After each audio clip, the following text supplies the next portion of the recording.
Chapter 8, बाधाओं को पार करना। एक बार लोग पढ़ लें और उनमें पैसे की समझ आ भी जाए तो भी फाइनेंशियल आजादी हासिल करने के लिए उन्हें कई बाधाओं का सामना करना पड़ सकता है।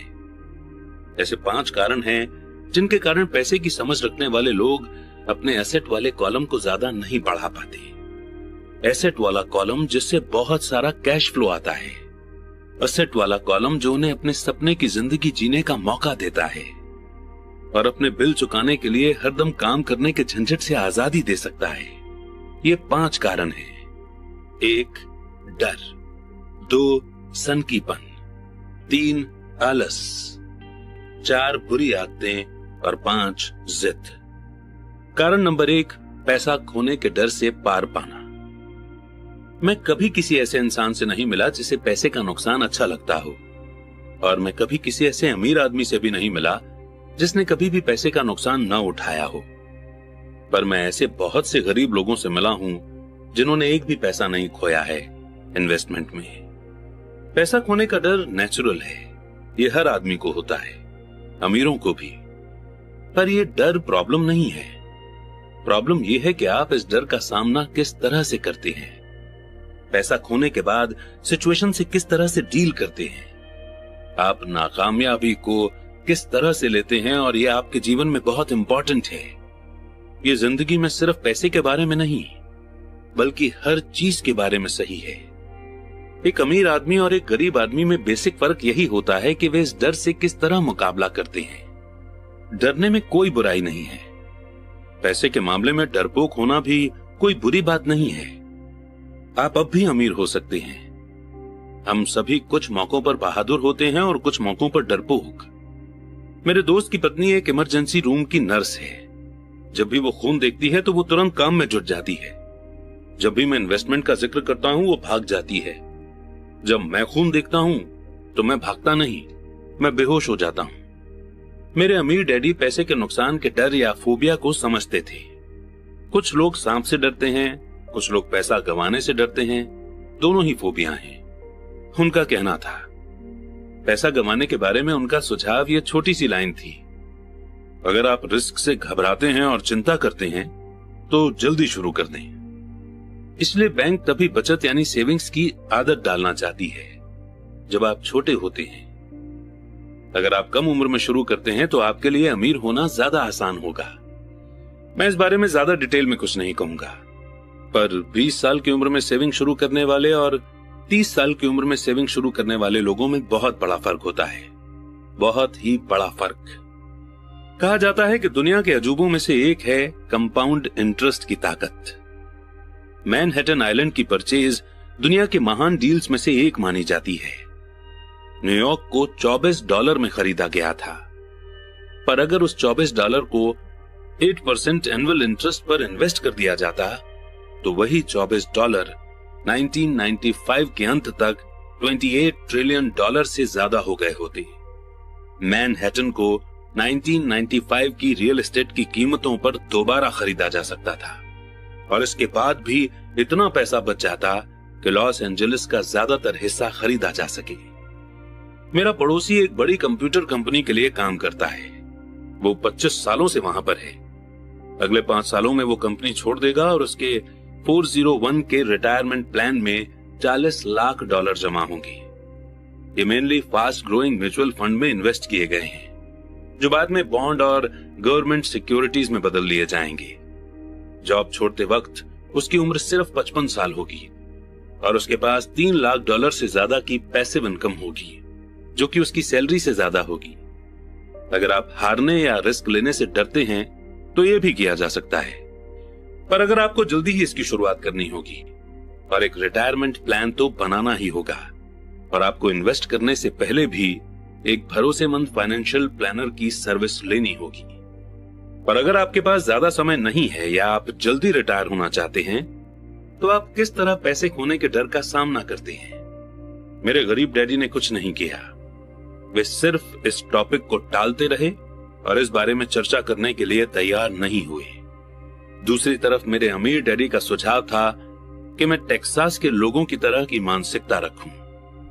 मैं टेक्सास और वहां के लोगों को पसंद करता हूं। उनका कहना था, टेक्सास में हर चीज बड़े पैमाने पर होती है। जब टेक्सास के लोग जीतते हैं तो वो बड़ी जीत होती है, और जब वे हारते हैं तो वो हार भी कमाल की होती है। वे हारना पसंद करते हैं? मैंने पूछा। मेरे कहने का यह मतलब नहीं है, कोई भी हारना पसंद नहीं करता।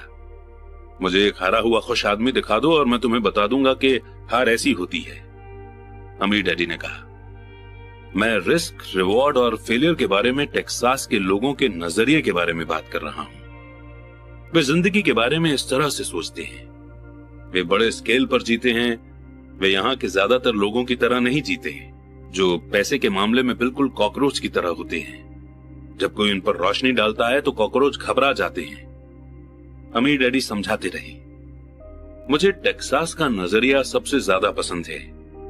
जब वे जीतते हैं तो उन्हें खुद पर गर्व होता है, और जब वे हारते हैं तो भी वे बड़ी बड़ी बातें करते हैं। टेक्सास में एक कहावत है, अगर आपको दिवालिया होना है तो बड़े पैमाने पर हुआ जाए। आप डुप्लेक्स के लिए दिवालिया हो जाएं, इसके बारे में कोई बड़ी शेखी नहीं बोली जा सकती। यहां पर ज्यादातर लोग हारने से इतना ज्यादा डरते हैं कि उनके लिए दिवालिया होने के लिए डुप्लेक्स भी नहीं होता। वे माइक और मुझे लगातार ये बताया करते थे कि फाइनेंशियल फेलियर का सबसे बड़ा कारण ये होता है कि लोग खेल को बहुत ज्यादा सेफ और बचकर खेलते हैं।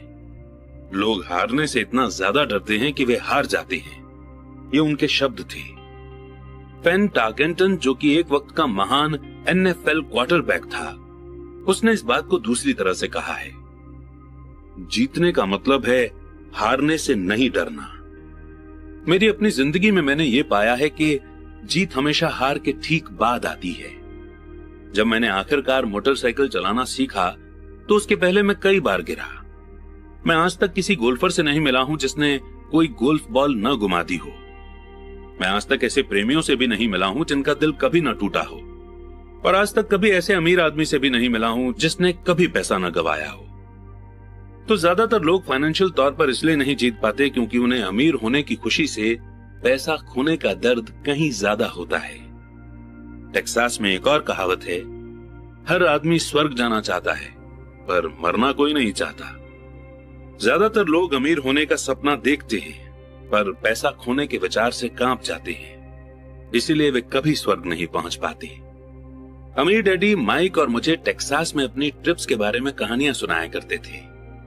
अगर आप सचमुच ये सीखना चाहते हैं कि रिस्क को, हार और फेलियर को किस तरह से संभाला जाए, तो सैन एंटोनियो जाकर अलेमो को देखो। अलेमो उन बहादुर लोगों की महान कथा है जिनके पास सक्सेस की कोई उम्मीद नहीं थी, फिर भी ये जानते हुए उन्होंने लड़ने का ऑप्शन चुना। उन्होंने समर्पण करने के बजाय मरने का ऑप्शन चुना। ये पढ़ने लायक मोटिवेशनल स्टोरी है। वैसे ये एक दुखद मिलिट्री की हार है। वे आखिरकार फेल हुए, वे हार गए। तो टेक्सास के लोग किस तरह फेलियर का सामना करते हैं? वे अब भी चिल्लाते हैं, अलेमो को याद रखो। माइक और मैंने ये कहानी कई बार सुनी। जब भी अमीर डैडी किसी बड़े डील को करने वाले होते थे और वे नर्वस होते थे, तब वे हमें ये कहानी सुनाया करते थे। जब भी वे काफी मेहनत कर चुके होते और या तो मामला सही हो जाता था या बिगड़ जाता था, तब वे हमें ये कहानी सुनाया करते थे। हर बार जब वे गलती करने या पैसा गंवाने से डरते थे, तब वे हमें यही कहानी सुनाया करते थे। इससे उन्हें ताकत मिलती थी, क्योंकि ये कहानी उन्हें याद दिलाती थी कि किस तरह पैसे के नुकसान को फाइनेंशियल जीत में बदला जा सकता है। अमीर डैडी जानते थे कि फेलियर उन्हें ज्यादा मजबूत और स्मार्ट बनाएगी। ऐसा नहीं था कि उन्हें हारना पसंद था या वे हारना चाहते थे। वे सिर्फ इतना जानते थे कि वे कौन थे और वे किस तरह हार का सामना करेंगे। वे नुकसान उठा लेंगे और फिर उसे जीत में बदल देंगे। यही उन्हें एक विनर बनाता था और दूसरों को लूजर। इससे उन्हें रिस्क उठाने के लिए अपनी लिमिट से आगे जाने की हिम्मत मिलती थी, जबकि बाकी लोग उस सीमा के पार नहीं जा पाते थे। इसीलिए मैं टेक्सास के लोगों को इतना पसंद करता हूं। उन्होंने एक बड़े फेलियर को लिया और उसे एक टूरिस्ट डेस्टिनेशन के रूप में बदल लिया, जिससे करोड़ों की इनकम हो रही है। पर उनके सबसे गहरे शब्द शायद ये हैं, टेक्सास के लोग अपनी हार को दफनाते नहीं हैं, वे उनसे इंस्पिरेशन लेते हैं। वे अपने हार को लेकर उन्हें नारों में बदल देते हैं। हार टेक्सास के लोगों को जीतने के लिए मोटिवेट करती है, पर यह फॉर्मूला सिर्फ टेक्सास के लोगों का ही फॉर्मूला नहीं है, यह सभी जीतने वालों का फॉर्मूला है। जैसा मैंने कहा कि मोटरसाइकिल से बार बार गिरना गाड़ी चलाना सीखने के प्रोसेस का हिस्सा था। मुझे याद है कि गिरने के बाद मुझ में गाड़ी चलाना सीखने के लिए ज्यादा पक्का इरादा आ गया था। मेरा इरादा गिरने से कम नहीं हुआ था। मैंने यह भी कहा है कि मैं कभी किसी ऐसे गोल्फर से नहीं मिला जिसकी बॉल कभी गलत नहीं गई हो। किसी टॉप के प्रोफेशनल गोल्फर के लिए बॉल खोना या टूर्नामेंट हारना उसे ज्यादा बेहतर बनने, कड़ी मेहनत करने और ज्यादा प्रैक्टिस करने के लिए मोटिवेट करता है। इससे वे ज्यादा बेहतर बनते हैं। जीतने वालों के लिए हार एक इंस्पिरेशन बन जाती है, हारने वालों को हार बर्बाद कर देती है। जॉन डी रॉकफेलर के शब्दों में, मैं हमेशा हर मुश्किल को मौके में बदलने की कोशिश करता था, और जापानी अमेरिकी होने के नाते मैं भी यही कह सकता हूं। कई लोग कहते हैं कि पर्ल हार्बर अमेरिकी गलती थी। मैं कहता हूं कि यह जापानी गलती थी। टोरा टोरा फिल्म में एक संयमित जापानी एडमिरल खुशियां मना रहे अपने नीचे काम करने वालों से यह कहता है, मुझे डर है कि हमने एक सोते हुए राक्षस को जगा दिया है, पर्ल हार्बर को याद करो। एक नारा बन गया। यह अमेरिका की सबसे बड़ी हार में से एक था, फिर भी इसके कारण उसे जीतने की इंस्पिरेशन मिली। इस बड़ी हार से अमेरिका को ताकत मिली और अमेरिका जल्दी ही दुनिया में एक बहुत बड़ी ताकत के रूप में उभर कर सामने आया। हार जीतने वालों का सबसे बड़ा सीक्रेट और फार्मूला है। ये वो राज है जिसे हारने वाले नहीं जानते। जीतने वालों का महान राज ये है कि हार जीतने की इंस्पिरेशन देती है, इसलिए उन्हें हार से डर नहीं लगता। मैं फ्रैंक टार्केंटन के शब्दों को एक बार फिर से दोहराना चाहता हूं। जीतने का मतलब है हार से न डरना। फ्रैंक टार्केंटन जैसे लोग हारने से इसलिए नहीं डरते क्योंकि वे जानते हैं कि वे कौन हैं। वे हारने से नफरत करते हैं इसलिए वे जानते हैं कि हार उन्हें सिर्फ ज्यादा बेहतर बनाने के लिए मोटिवेट कर सकती है। हारने से डरने और हारने से नफरत करने में बहुत बड़ा फर्क होता है। ज्यादातर लोग पैसा गंवाने से इतना ज्यादा डरते हैं कि वे हार जाते हैं। वे डुप्लेक्स के कारण ही दिवालिया हो जाते हैं। फाइनेंशियल रूप से वे जीवन में बहुत ज्यादा सेफ गेम खेलते हैं और बहुत छोटे स्केल पर खेलते हैं। वे बड़े घर और बड़ी कारें तो खरीद लेते हैं, पर वे बड़े इन्वेस्टमेंट नहीं करते। वो मेन कारण जिसके कारण 90% अमेरिकी जनता पैसे के लिए स्ट्रगल करती है, वो ये है कि वे हार से बचने के लिए खेलते हैं, वे जीतने के लिए नहीं खेलते। वे अपने फाइनेंशियल प्लानर्स, अकाउंटेंट्स या स्टॉक ब्रोकर्स के पास जाते हैं और एक बैलेंस्ड पोर्टफोलियो खरीद लेते हैं। ज्यादातर के पास सीडी, कम इनकम वाले बॉन्ड, फ्रांसिस म्यूचुअल फंड्स और बहुत कम स्टॉक्स में बहुत सा कैश जमा होता है। ये एक सिक्योर और समझदारी से बनाया गया पोर्टफोलियो होता है, पर ये जीतने वाला पोर्टफोलियो नहीं होता। ये उस आदमी का पोर्टफोलियो होता है जो हार से बचने के लिए खेल रहा है। मुझे गलत मत समझिए, शायद ये 70% पॉपुलेशन से बेहतर पोर्टफोलियो होता है और ये डरावना है, क्योंकि पोर्टफोलियो ना होने से बेहतर है सेफ पोर्टफोलियो होना। ये किसी ऐसे आदमी के लिए बहुत बढ़िया पोर्टफोलियो होता है जो सेफ्टी को पसंद करता है, पर सेफ गेम खेलने और बैलेंस्ड इन्वेस्टमेंट पोर्टफोलियो वो तरीका नहीं है जिससे सक्सेसफुल इन्वेस्टर अपना गेम खेलते हैं। अगर आपके पास कम कैपिटल है और आप अमीर होना चाहते हैं तो पहले तो फोकस्ड हो जाएं, बैलेंस्ड नहीं। अगर आप किसी सक्सेसफुल आदमी को देखेंगे तो शुरुआत में वे बैलेंस नहीं होते। बैलेंस्ड लोग कहीं नहीं जा पाते, वे एक ही जगह पर बने रहते हैं। प्रोग्रेस करने के लिए आपको पहले अनबैलेंस्ड होना पड़ता है। इसे देखने के लिए आप अपने चलने की प्रोग्रेस को देखें। थॉमस एडिसन बैलेंस्ड आदमी नहीं थे, वे फोकस्ड थे। बिल गेट्स भी बैलेंस नहीं थे, वे फोकस्ड थे। डोनाल्ड ट्रंप फोकस्ड थे। जॉर्ज सोरोस फोकस्ड थे। जॉर्ज पैटन ने अपने टैंकों को फैलाया नहीं, उन्होंने उन्हें फोकस्ड किया और जर्मन लाइन के कमजोर ठिकानों को उड़ा डाला। फ्रांसीसियों ने मेजेनॉट लाइन में अपने आर्मी को फैलाया था और आप जानते ही हैं कि उनके साथ क्या हादसा हुआ था। अगर आप में अमीर बनने की इच्छा है तो खुद को फोकस्ड कर लें। अपने बहुत से अंडों को सिर्फ कुछ बास्केट में रख लें।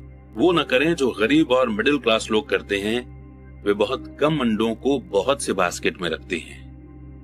अगर आप हार से नफरत करते हैं तो सेफ खेलें।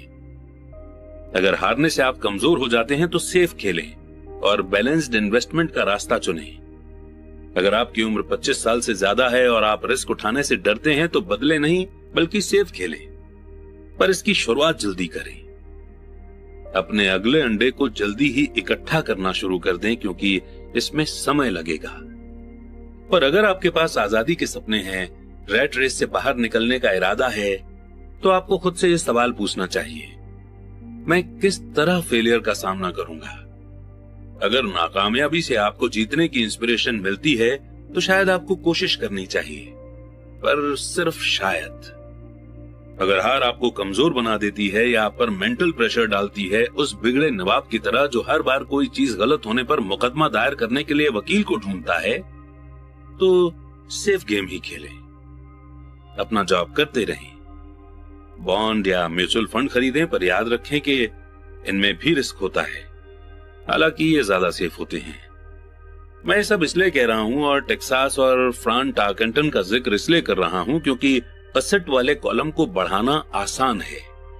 ये कम बुद्धि का खेल है, इसमें बहुत ज्यादा एजुकेशन की जरूरत नहीं है। 5th क्लास का मैथ्स स्टूडेंट भी ये कर सकता है, पर असेट वाले कॉलम को तेजी से बढ़ाना बहुत ज्यादा बुद्धि का खेल है। इसमें हिम्मत, धीरज और हार झेलने की ताकत की जरूरत है। हारने वाले हार से बचते हैं, जबकि फेलियर हार को जीत में भी बदल सकती है। अलेमों को याद रखिए।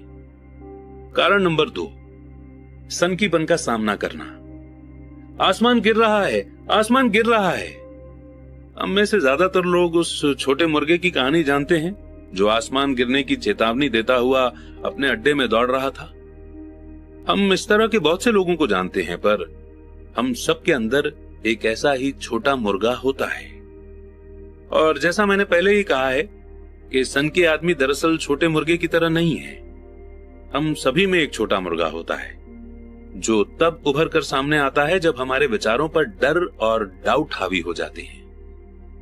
हम सभी के मन में डाउट होता है, मैं स्मार्ट नहीं हूं, मैं बहुत ज्यादा अच्छा नहीं हूं, फलाना आदमी मुझसे बेहतर है। हमारे डाउट्स अक्सर हमें इनएक्टिव कर देते हैं। हम क्या होगा वाला खेल खेलते हैं। क्या होगा अगर मेरे इन्वेस्ट करने के बाद इकोनॉमी धराशायी हो जाए, या क्या होगा अगर मेरा समय खत्म हो जाए और मैं पैसा वापस न चुका सकूं। क्या होगा अगर घटनाएं मेरे प्लान के हिसाब से न हो। या हमारे कई ऐसे दोस्त या पहचान वाले भी हो सकते हैं जो हमें अपनी कमजोरियों की याद दिला सकते हैं, चाहे हमने उनसे सलाह मांगी हो या नहीं। वे अक्सर कहते हैं, तुम्हें ऐसा क्यों लगता है कि तुम ये कर सकते हो, या अगर ये इतना ही बढ़िया होता तो हर कोई ऐसा क्यों नहीं कर रहा है, या फिर ये कभी कामयाब हो ही नहीं सकता, तुम्हें पता ही नहीं है कि तुम किस बारे में बात कर रहे हो। डाउट के ये तीर कई बार इतने तीखे होते हैं कि हम काम करना शुरू ही नहीं कर पाते। हम आगे बढ़ने में नाकाम होते हैं, तो हम सेफ चीजों के साथ ही बने रहते हैं और मौके हमारे पास से होकर गुजर जाते हैं। हम जिंदगी को अपने पास से गुजरते हुए देखते रहते हैं और अपने शरीर में जकड़न के कारण बिना हिले डुले बैठे रहते हैं। हमने इसे अपनी जिंदगी में कभी न कभी इस तरह से महसूस किया होगा और कई लोगों के साथ ये बहुत बार हुआ होगा। फाइडेलिटी मैगलेन म्यूचुअल फंड के पीटर लिंच आसमान गिरने की वार्निंग को शोर कहते हैं और हम सभी इसे सुनते हैं। शोर या तो हमारे दिमाग में सुनाई देता है या फिर ये बाहर से आता है, अक्सर दोस्तों से, परिवार से, कलीग से और मीडिया से। लिंच 1950 के दशक के दौरान का एक्सपीरियंस बताते हैं, जब न्यूक्लियर वॉर का खतरा न्यूज़पेपर में इतना ज्यादा पब्लिश किया गया था कि लोगों ने फॉल आउट शेल्टर्स बना लिए थे और अनाज पानी इकट्ठा करना शुरू कर दिया था। अगर उन्होंने फॉल आउट शेल्टर बनाने के बजाय इस पैसे को समझदारी से मार्केट में इन्वेस्ट कर दिया होता तो शायद आज वे फाइनेंशियल रूप से आजाद होती। 1930 के दशक के दौरान का एक्सपीरियंस बताते हैं, जब न्यूक्लियर वॉर का खतरा न्यूज़पेपर में इतना ज्यादा पब्लिश किया गया था कि लोगों ने फॉल आउट शेल्टर्स बना लिए थे और अनाज पानी इकट्ठा करना शुरू कर दिया था। अगर उन्होंने फॉल आउट शेल्टर बनाने के बजाय इस पैसे को समझदारी से मार्केट में इन्वेस्ट कर दिया होता तो शायद आज वे फाइनेंशियल रूप से आजाद होती। जब कुछ साल पहले लॉस एंजलिस में दंगे भड़के तो सारे देश में बंदूक की सेल बढ़ गई। वॉशिंगटन स्टेट में एक आदमी हैमबर्गर के मांस के कारण मर जाता है और एरिजोना हेल्थ डिपार्टमेंट सभी रेस्टोरेंट को आदेश देता है कि बीफ को अच्छी तरह से पकाया जाए। एक दवाई की कंपनी नेशनल टीवी एड में लोगों को सर्दी होते हुए दिखाती है। एड फरवरी में दिखाया जाता है। सर्दी से बीमार होने वालों की संख्या बढ़ जाती है और उस दवा की सेल भी। ज्यादातर लोग गरीब होते हैं, क्योंकि जब इन्वेस्टमेंट की बात आती है तो दुनिया में ऐसे छोटे मुर्गों की संख्या बहुत है जो ये चिल्लाते हुए घूम रहे हैं कि आसमान गिर रहा है, आसमान गिर रहा है। और छोटे मुर्गे इसलिए इन्फ्लुएंस होते हैं क्योंकि हम सभी के अंदर एक छोटा मुर्गा होता है। विनाश की अफवाहों और बुरे समय की कल्पना से आपके मन में डाउट और डर पैदा न हो, इसमें बहुत ज्यादा बहादुरी की जरूरत होती है। 1992 में रिचर्ड नाम का मेरा एक दोस्त मुझसे मिलने फिनिक्स आया। वो स्टॉक्स और रियल एस्टेट में हमारे द्वारा किए गए काम से बहुत इम्प्रेस था। फिनिक्स रियल एस्टेट की कीमतों में मंदी चल रही थी। हमने उसके साथ 2 दिन गुजारे और उसे बताया कि कैश फ्लो और कैपिटल बढ़ाने के कुछ बढ़िया मौके मौजूद हैं। मेरी पत्नी और मैं रियल एस्टेट के एजेंट नहीं हैं, हम प्योर इन्वेस्टर्स हैं। एक रिजॉर्ट कम्युनिटी में एक यूनिट तय करने के बाद हमने एक एजेंट से बात की, जिसने उस दोपहर को उस यूनिट को बेच दिया। 2 बेडरूम के उस घर की कीमत सिर्फ $42,000 थी। इसी तरह के यूनिट उस समय $65,000 में बिक रहे थे। उसे ये बहुत फायदे का सौदा लगा। एक्साइटेड होकर उसने इसे खरीद लिया और बॉस्टन लौट गया। 2 हफ्ते बाद एजेंट ने हमें फोन किया कि हमारा दोस्त पीछे हट गया था। मैंने तुरंत फोन करके इसका कारण पता किया। उसने इतना ही कहा कि इस मुद्दे पर उसने अपने पड़ोसी से चर्चा की थी और उसके पड़ोसी ने कहा था कि यह एक बुरा सौदा था क्योंकि वो ज्यादा महंगे में खरीद रहा था। मैंने रिचर्ड से पूछा कि क्या उसका दोस्त इन्वेस्टर है? रिचर्ड ने कहा नहीं। फिर मैंने पूछा कि उसने उसकी सलाह क्यों मानी? तो रिचर्ड खुद को बचाने की कोशिश करने लगा और उसने बस यही कहा कि वो बस ज्यादा जांच पड़ताल करना चाहता था। फिनिक्स में रियल एस्टेट मार्केट के दिन पलटे और 1994 में उस छोटे से यूनिट से हर महीने $1,000 रेंट मिल रहा था। सर्दियों के पीक सीजन में हर महीने $2,500 मिलने लगा, यानी कि $2,500। 1995 में यूनिट की कीमत बढ़कर $95,000 हो गई। रिचर्ड को इतना ही करना था कि वो शुरुआत में $5,000 चुका दे और रैट रेस से बाहर निकलने का प्रोग्रेस शुरू हो जाता। आज भी वो कुछ नहीं कर पाया है और फिनिक्स के सौदे जैसे मौके अब भी मौजूद हैं। बस आपको उन्हें कुछ ज्यादा गौर से देखना पड़ेगा। रिचर्ड के पीछे हटने से मुझे ताज्जुब नहीं हुआ था। इसे खरीदार का पछतावा कहा जाता है और ये हम सबको इफेक्ट करता है। यही डाउट्स हमें ले डूबते हैं। छोटा मुर्गा जीत जाता है और हम आजादी का मौका गवा देते हैं। दूसरे एग्जाम्पल में मैं सीडी के बजाय टैक्स लियन सर्टिफिकेट में अपने एसेट का कुछ हिस्सा रखता हूं। मैं अपने पैसे पर हर साल 16% कमाता हूं, जो कि बैंकों द्वारा दिए जाने वाले 5% से काफी ज्यादा है। ये सर्टिफिकेट रियल एस्टेट द्वारा सिक्योर्ड होते हैं और स्टेट के कानून द्वारा प्रोटेक्टेड होते हैं, जो यकीनन ज्यादातर बैंकों से ज्यादा बेहतर होते हैं जिस आधार पर उन्हें खरीदा जाता है। वो भी काफी सेफ फॉर्मूला है। उनमें सिर्फ एक दिक्कत ये होती है कि उन्हें कैश में नहीं बदला जा सकता, तो मैं उन्हें 2 से 7 साल की सीडी मान लेता हूँ। हर बार जब भी मैं किसी को बताता हूँ, खासकर उसे जिसने अपना पैसा सीडी में रखा हुआ है, कि मैं अपने पैसे को इस तरह रखता हूँ, तो वे मुझे बताते हैं कि ये रिस्की है। वे मुझे बताते हैं कि मुझे ऐसा नहीं करना चाहिए। मैं उनसे पूछता हूँ कि उन्हें ये ज्ञान कहाँ से मिला, तो वे कहते हैं कि उनके दोस्त या इन्वेस्टमेंट मैगजीन से। उन्होंने ऐसा कभी किया नहीं और वे दूसरे आदमी को जो ऐसा कर रहे हैं ये बता रहे हैं कि उसे ऐसा क्यों नहीं करना चाहिए। मैं जिस सबसे कम इनकम की उम्मीद करता हूं वो 16% होती है, पर जिन लोगों के मन में डाउट होता है वे सिर्फ 5% से ही संतुष्ट हो जाते हैं। डाउट बहुत महंगा साबित होता है। मेरा मानना है कि यही डाउट और सनकीपन ज्यादातर लोगों को गरीब बनाए रखता है और उनसे सेफ गेम खिलवाता है।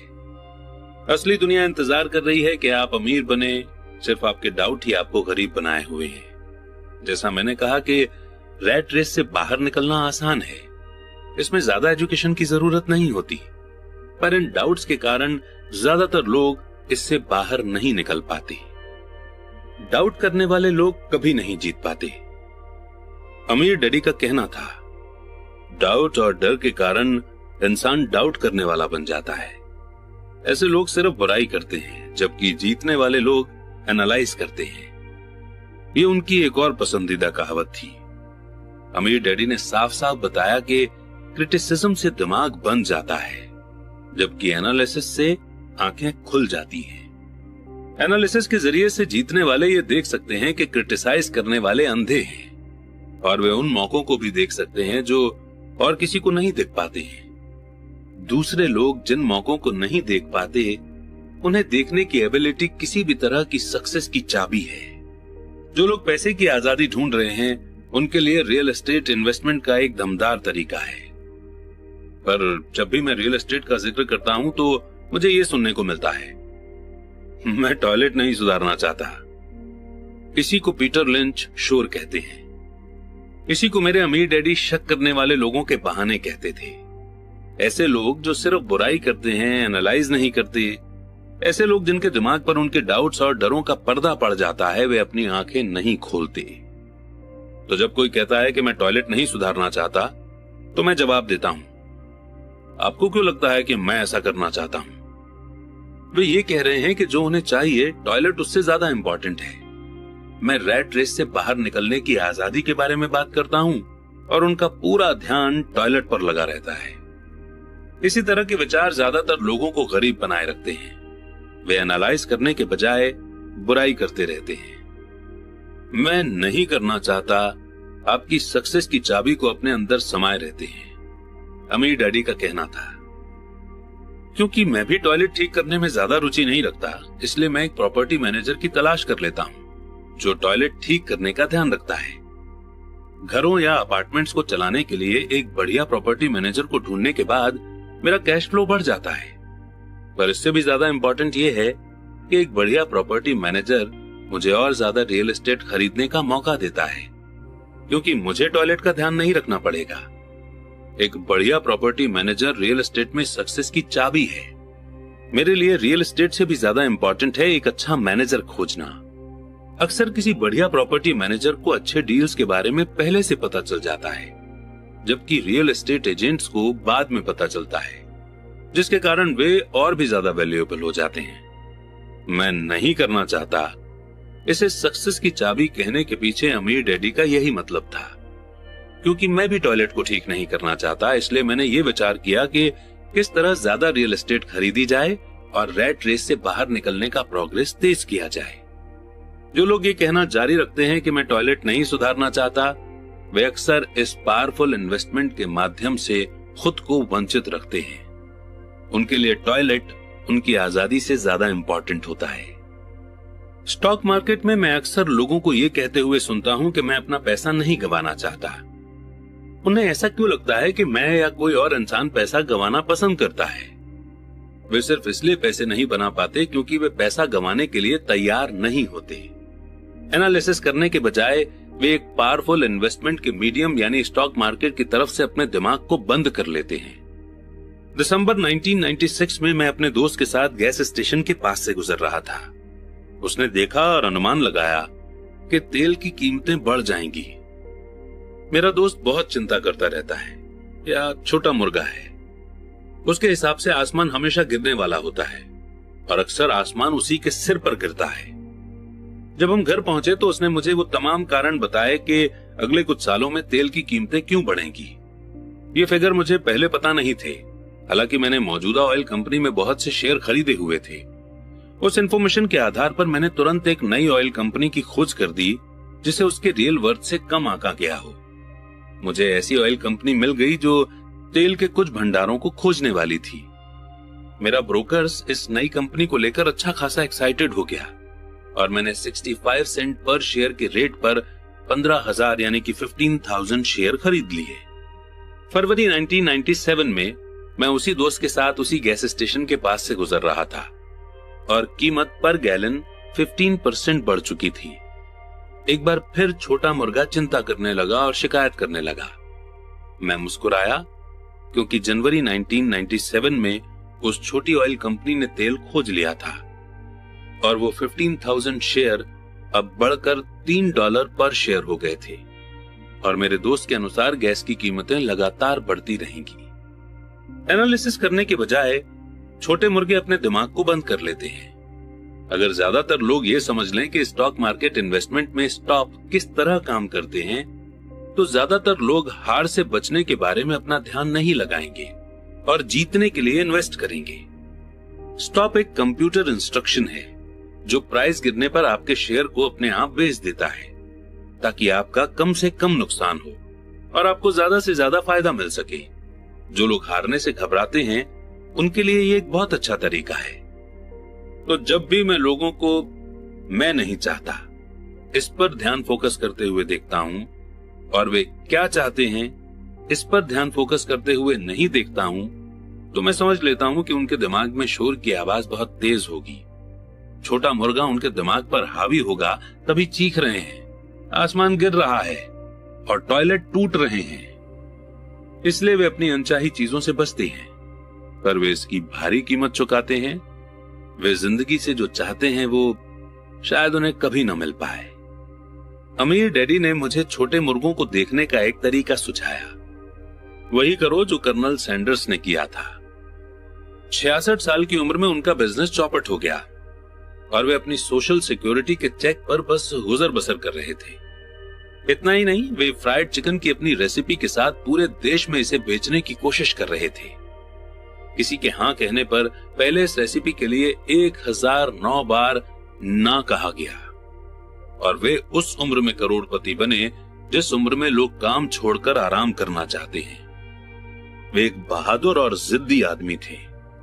अमीर डैडी हार्लेन सैंडर्स के बारे में कहा करते थे, जब भी आप डाउट में हो और थोड़े से डरे हुए हो तो वही करें जो कर्नल सैंडर्स ने अपने छोटे मुर्गे के साथ किया था, उसे फ्राई कर लें। कारण नंबर 3, आलस। बिजी लोग अक्सर बहुत आलसी होते हैं। हम सभी ने उस बिजनेसमैन की कहानियां पढ़ी हैं जो पैसा कमाने के लिए कड़ी मेहनत करता है। वो अपनी पत्नी और बच्चों की सुख सुविधा के लिए काफी मेहनत करता है। वो ऑफिस में बहुत देर तक काम करता है और वीकेंड में भी ऑफिस के काम को घर पर ले आता है। एक दिन जब वो घर लौटता है तो उसे घर सूना मिलता है। उसकी पत्नी अपने बच्चों के साथ घर छोड़कर चली जाती है। उसे पता था कि उसके और उसकी पत्नी के बीच में प्रॉब्लम है, पर उस रिश्ते को ज्यादा मजबूत बनाने के बजाय वो काम में ही बिजी रहा। निराश होकर वो अपने काम के प्रति लापरवाह हो जाता है और उसके काम पर इतना ज्यादा असर पड़ता है कि उसकी जॉब चली जाती है। आज मैं कई ऐसे लोगों से मिलता हूं जो इतने बिजी हैं कि उन्हें अपनी प्रॉपर्टी की परवाह करने की भी फिक्र नहीं है, और ऐसे भी लोग हैं जो इतने ज्यादा बिजी हैं कि उन्हें अपने हेल्थ की परवाह ही नहीं है।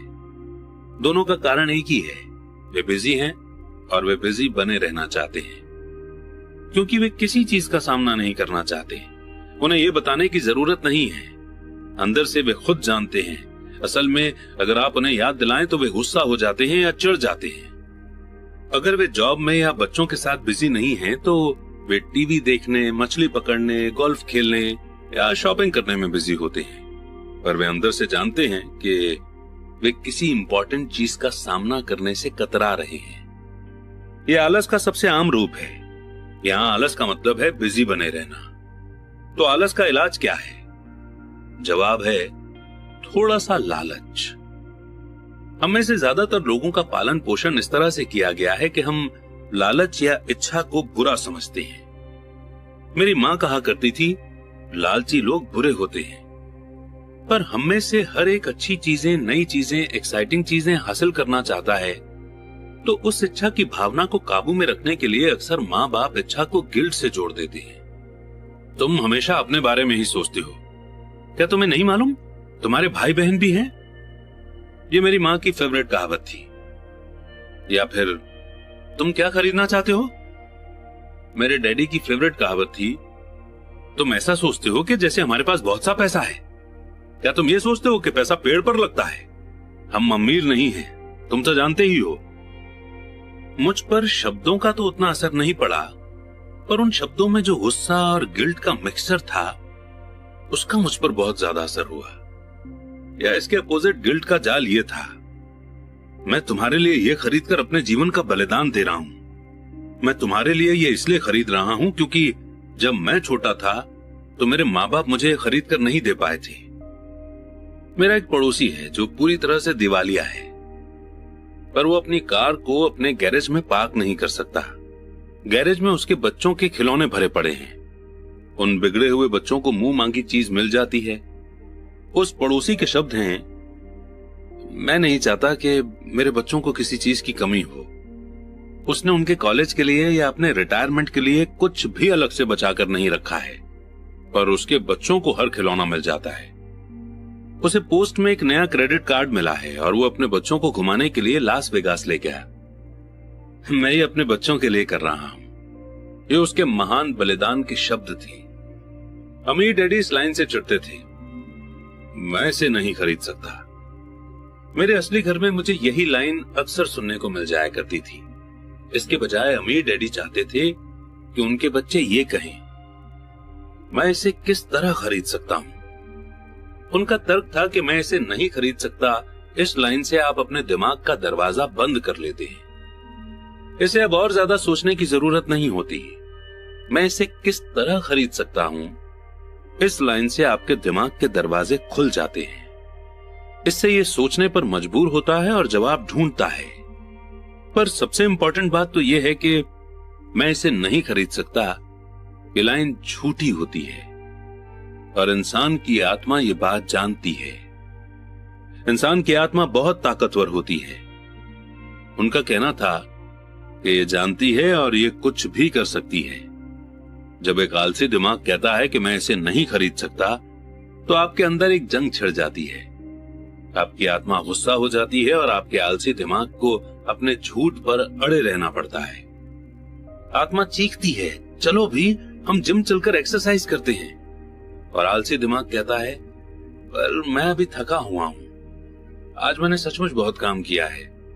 या इंसान की आत्मा कहती है, मैं गरीबी से थक गई हूं, चलो इस दलदल से निकलते हैं और अमीर बनते हैं। इस पर आलसी दिमाग कहता है, अमीर लोग लालची होते हैं, इसके अलावा इसमें झंझट और तकलीफ बहुत है, ये सेफ नहीं है। मेरा पैसा डूब सकता है, वैसे भी मैं बहुत मेहनत कर रहा हूं, मेरे पास पहले से ही बहुत काम है। देखो आज रात को ही मुझे कितना काम करना पड़ेगा। मेरा बॉस कह रहा था कि यह काम सुबह तक पूरा हो जाना चाहिए। मैं इसे नहीं खरीद सकता, यह लाइन दुख से भरी हुई है। इससे लाचारी की भावना आती है, जिससे निराशा और इसके बाद डिप्रेशन पैदा हो जाता है। मैं इसे किस तरह खरीद सकता हूं, इस लाइन से संभावनाओं, एक्साइटमेंट और सपनों की दुनिया खुल जाती है। इसीलिए मेरे अमीर डैडी इस बात से ज्यादा चिंतित नहीं होते थे कि आप क्या खरीदना चाहते हैं, पर वे ये जानते थे कि मैं इसे किस तरह खरीद सकता हूं। इस लाइन से एक ज्यादा मजबूत दिमाग और एक ज्यादा प्रोग्रेस करने वाली आत्मा का निर्माण होता है। इसलिए उन्होंने माइक या मुझे शायद ही कभी कुछ दिया हो। इसके बजाय वे हमसे ये कहते थे कि तुम इसे कैसे खरीद सकते हो। और ये हमारे कॉलेज के बारे में भी सही था, जिसे हमने अपने खर्चे से पूरा किया है। वे हमें गोल को हासिल करना नहीं सिखा रहे थे, वे तो हमें गोल को हासिल करने के प्रोसेस की नॉलेज दे रहे थे। मेरी समझ से आज प्रॉब्लम यह है कि करोड़ों लोग अपने लालच को लेकर गिल्ट से जुड़ रहे हैं। ये उनके बचपन से लेकर बुढ़ापे तक चलता है। वे जिंदगी में मिलने वाली अच्छी अच्छी चीजें चाहते हैं। ज्यादातर लोगों के सबकॉन्शियस माइंड में यही थॉट मौजूद रहता है कि आपको ये नहीं मिल सकती, या आप इसे नहीं खरीद पाएंगे, या आप इसे कभी नहीं खरीद पाएंगे। जब मैंने रैट रेस से बाहर निकलने का फैसला किया, तो मेरे दिमाग में एक सवाल आया, मैं किस तरह इस रेस से बाहर निकल सकता हूं ताकि मुझे दोबारा काम न करना पड़े। और मेरे दिमाग में जवाब और आइडिया अपने आप आ गए। सबसे मुश्किल चीज थी मेरे असली माता पिता की सीख, हम इसे नहीं खरीद सकते, या सिर्फ अपने बारे में ही मत सोचो, या फिर तुम दूसरों के बारे में क्यों नहीं सोचते। और इसी तरह के शब्द जो मेरे लालच को दबाने के लिए मुझ में गिल्ट भरते थे। तो आप किस तरह अपने आलस से जीत सकते हैं? इसका जवाब है थोड़े से लालच से। ये WII FM रेडियो स्टेशन है, जिसका पूरा मतलब है what's in it for me. इसमें मेरे लिए क्या है? आदमी को बैठकर पूछना चाहिए कि अगर मैं हेल्दी, सेक्सी और अट्रैक्टिव हूं तो इसमें मेरे लिए क्या है, या मेरी जिंदगी कैसी होगी अगर मुझे फिर कभी काम न करना पड़े, या मैं क्या करूंगा अगर मुझे मनचाहा पैसा मिल जाए। इस थोड़े से लालच के बिना, कुछ बेहतर हासिल करने की इच्छा के बिना प्रोग्रेस नहीं हो सकती। हमारी दुनिया इसके लिए तरक्की करती जा रही है क्योंकि हम सभी एक बेहतर जिंदगी जीना चाहते हैं। इसलिए जब भी आप कभी किसी ऐसी चीज से कतरा रहे हो जो आपके हिसाब से आपको करनी चाहिए, तो आपको सिर्फ यही पूछना चाहिए, इसमें मेरे लिए क्या है। थोड़े लालची बने, यह आलस का सबसे बढ़िया इलाज है। पर बहुत ज्यादा लालच भी अच्छा नहीं होता क्योंकि हर चीज की अति बुरी होती है। पर वो याद रखो जो वॉल स्ट्रीट फिल्म में माइकल डगलस ने कहा था, लालच अच्छा होता है। अमीर डैडी इसे अलग तरह से कहते थे, गिल्ट लालच से बुरा होता है क्योंकि गिल्ट के कारण शरीर में से आत्मा निकल जाती है। और मेरे लिए एलेनोर रूजवेल्ट की कहावत सबसे अच्छी है, वही करो जो तुम्हें दिल से अच्छा लगता है क्योंकि तुम्हारी हर बात में बुराई होगी। अगर तुम कोई काम करोगे तो भी बुराई होगी, और अगर तुम कोई काम नहीं करोगे तो भी तुम्हारी बुराई होगी। कारण नंबर 4, आदतें। हमारी जिंदगी पर हमारे एजुकेशन से ज्यादा असर हमारी आदतों का पड़ता है। अर्नोल्ड श्वार्ज़नेगर की फिल्म कॉनन देखने के बाद मेरे एक दोस्त ने कहा, मैं चाहता हूं कि मेरी बॉडी श्वार्ज़नेगर जैसी हो। ज्यादातर साथियों ने सहमति में सिर हिला दिया। मैंने तो यह सुना है कि एक समय में वो बहुत दुबला पतला और कमजोर सा था। दूसरे ने जोड़ा, हाँ मैंने भी ये सुना है। एक और दोस्त ने कहा, मैंने सुना है कि वो हर रोज जिम जाता है और वहां उसने एक्सरसाइज करने की आदत डाल ली है। हाँ मुझे भी ऐसा लगता है, वो ऐसे ही करता होगा। ग्रुप के डाउट करने वाले आदमी ने कहा, मुझे तो लगता है कि वो इसी तरह पैदा हुआ होगा, और इसके अलावा हम अर्नोल्ड की बातें कर ही क्यों रहे हैं, चलो बियर पिएं। ये एक एग्जाम्पल है कि किस तरह से आदतें व्यवहार को कंट्रोल करती हैं। मुझे याद है कि मैंने एक बार अपने अमीर डैडी से अमीर लोगों की आदतों के बारे में पूछा था। सीधे जवाब देने के बजाय वे चाहते थे कि मैं इसे एग्जाम्पल से सीखूं। अमीर डैडी ने मुझसे पूछा, तुम्हारे डैडी अपने बिल कब चुकाते हैं? मैंने कहा, हर महीने की पहली तारीख को। क्या उनके पास कुछ बाकी बचता है? उन्होंने पूछा। बहुत थोड़ा, मैंने कहा। यही वो खास कारण है जिसके कारण उन्हें स्ट्रगल करना पड़ता है, अमीर डैडी ने कहा। उनकी आदतें बुरी हैं। तुम्हारे डैडी सबको पहले पैसे देते हैं, वे खुद को सबसे आखिर में पैसे देते हैं, और ऐसा तब भी करते हैं जब उनके पास कुछ बचा होता है। आमतौर पर उनके पास कुछ नहीं बचता, मैंने कहा। पर उन्हें अपने बिल का पेमेंट तो करना ही होता है। कहीं आप ये तो नहीं कहना चाहते कि उन्हें अपने बिल्स पे नहीं करने चाहिए? बिल्कुल नहीं, अमीर डैडी ने कहा। मैं समय पर अपने बिल चुकाने में पूरी तरह से विश्वास करता हूं। मैं सिर्फ खुद को सबसे पहले पैसे देता हूं, गवर्नमेंट को पैसे देने के पहले। पर तब क्या होगा जब आपके पास काफी पैसा नहीं हो? मैंने पूछा। ऐसी सिचुएशन में आप क्या करते हैं? मैं वही करता हूं, अमीर डैडी ने कहा। मैं खुद को सबसे पहले पैसे देता हूं, चाहे मेरे पास पैसा कम हो। मेरे लिए गवर्नमेंट से ज्यादा इंपॉर्टेंट है मेरा असेट वाला कॉलम। और क्या गवर्नमेंट के लोग आपके पीछे नहीं पड़ते? मैंने कहा। हाँ, अगर मैं उन्हें पैसे न दूं तो, अमीर डैडी ने कहा। देखो, मैं ये नहीं कह रहा हूं कि गवर्नमेंट को पैसा नहीं देना चाहिए। मैं सिर्फ ये कह रहा हूं कि खुद को सबसे पहले पैसा दो, चाहे मेरे पास पैसा कम ही हो। पर आप ऐसा कैसे कर सकते हैं? मैंने जवाब दिया। सवाल कैसे का नहीं है, सवाल क्यों का है, अमीर डैडी ने कहा। अच्छा, तो आप ऐसा क्यों करते हैं? इंस्पिरेशन, अमीर डैडी ने कहा। अगर मैं उनके पैसे नहीं चुकाऊं तो कौन ज्यादा जोर से शिकायत करेगा, मैं या मेरे लेनदार यानी कि क्रेडिटर्स? आपके बजाय आपके क्रेडिटर ज्यादा जोर से चिल्लाएंगे, मैंने क्लियर ऑप्शन चुनते हुए कहा। अगर आप खुद को पैसा नहीं देंगे तो आप कुछ भी नहीं कहेंगे। तो अब तुम देख सकते हो, कि खुद को पैसा देने के बाद मेरे पास टैक्स चुकाने और दूसरे क्रेडिटर्स को पैसा देने का इतना ज्यादा प्रेशर होता है कि मुझे इनकम के दूसरे रास्ते खोजने ही पड़ते हैं। पैसे चुकाने का दबाव मेरी इंस्पिरेशन बन जाता है। मैंने एक्स्ट्रा काम किया है, दूसरी कंपनियां शुरू की हैं, स्टॉक मार्केट में शेयर खरीदे हैं और बेचे हैं। हर तरह के काम सिर्फ इसलिए किए हैं ताकि ये लोग मुझ पर न चिल्लाएं। इस दबाव के कारण ही मैंने ज्यादा कड़ी मेहनत की है और मैं सोचने पर मजबूर हुआ हूं। कुल मिलाकर इसने मुझे पैसे के मामले में ज्यादा स्मार्ट और फुर्तीला बना दिया है। अगर मैं खुद को सबसे आखिर में पैसे देता तो मुझ पर कोई दबाव नहीं पड़ता, मेरे पास कभी भी पैसा नहीं होता। तो गवर्नमेंट या दूसरे लोगों को पैसे चुकाने का दबाव आपकी इंस्पिरेशन बन जाता है। बिल्कुल ठीक, अमीर डैडी ने कहा।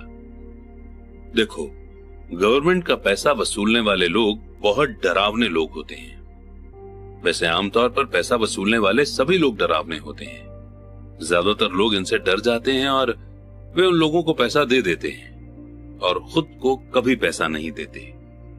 तुमने उस 96 पाउंड के कमजोर आदमी की कहानी तो सुनी होगी, जिसके चेहरे पर लोग बालू उछालते हैं। मैंने सिर हिलाया। मैंने कॉमिक्स में वेट लिफ्टिंग और बॉडी बिल्डिंग के बारे में दिया गया ये ऐड देखा है। तो ज्यादातर लोग इन डरावने पैसे वसूलने वालों को अपने चेहरे पर बालू उछालने देते हैं। मैंने डरावने क्रेडिटर्स के डर का इस्तेमाल खुद को ज्यादा मजबूत बनाने के लिए किया है। बाकी लोग ज्यादा कमजोर हो जाते हैं। खुद को यह सोचने के लिए मजबूर करना कि एक्स्ट्रा पैसा कहां से आएगा, जिम जाने की तरह है, वहां वेट उठाने की तरह है। मैं अपने दिमाग के मसल्स से जितना काम करता हूं, मैं उतना ही ज्यादा मजबूत होता जाता हूं। अब मैं इन डरावने क्रेडिटर्स से जरा भी नहीं डरता। मुझे मेरे अमीर डैडी की बातें पसंद आ रही थी। तो अगर मैं पहले खुद को पैसे देता हूं तो मैं फाइनेंशियली और मेंटली ज्यादा स्ट्रांग हो सकता हूं। अमीर डैडी ने सहमति में सिर हिलाया। और अगर मैं खुद को सबसे लास्ट में पैसे देता हूं या बिल्कुल भी पैसे नहीं देता हूं तो मैं कमजोर हो जाता हूं। इसीलिए बॉस, मैनेजर, टैक्स वसूलने वाले, बिल वसूलने वाले और मकान मालिक जैसे लोग मुझे जिंदगी भर इधर उधर ठोकरें मारते रहेंगे, सिर्फ इसलिए क्योंकि पैसे के मारे में मेरी आदतें अच्छी नहीं है। अमीर डैडी ने सिर हिलाया, 45 किलोग्राम के कमजोर आदमी की तरह। कारण नंबर 5, जिद। जिद अहंकार और अज्ञान का मिला जुला रूप है। जो मैं जानता हूं उससे पैसा आता है और जो मैं नहीं जानता उसके कारण मैं पैसा खोता हूं। हर बार जब मैंने जिद की है मैंने पैसा गंवाया है। वो इसलिए क्योंकि जब मैं जिद करता हूं तो मैं दरअसल ये भरोसा करता हूं कि जो मैं नहीं जानता वो इंपॉर्टेंट नहीं है। अमीर डैडी मुझे अक्सर बताया करते थे। मैंने पाया है कि कई लोग जिद का इस्तेमाल अपना अज्ञान छुपाने के लिए भी करते हैं। जब मैं फाइनेंशियल स्टेटमेंट्स पर अकाउंटेंट्स या इन्वेस्टर्स से चर्चा करता हूं तो ऐसा अक्सर होता है।